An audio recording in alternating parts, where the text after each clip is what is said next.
алдарыңызға маңызды миссиямен келіп тұрмыз. Енді ел тарихындағы елеулі өзгерістің бел ортасында жүру мен үшін мәртебе әрі үлкен жауапкершілік.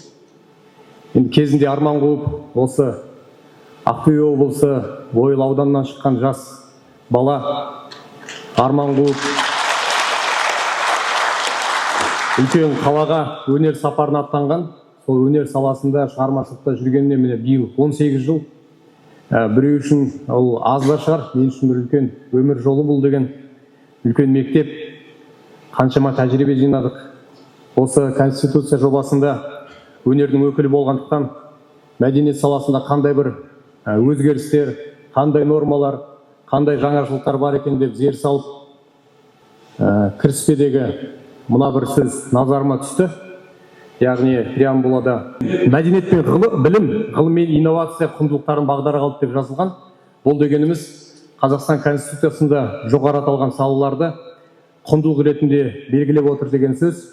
Яки адамдардың таланты, өнері, дарыны, қабілеті еліміздің басты байлығына айналып, басты байлығы болып мойындалып отыр.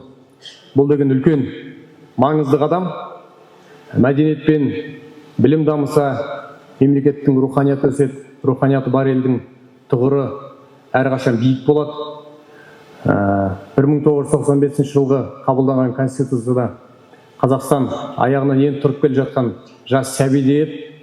Ал қазір міне әлемнің кез келген елімен иықтас алатын мықты мемлекетке айналды. Бұл шындық.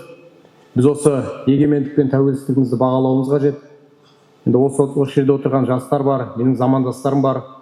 Барлығын ауызбіршілікке, мәдениетті, білімді болуға, осы интеллектті қоғам болуға шақырамын.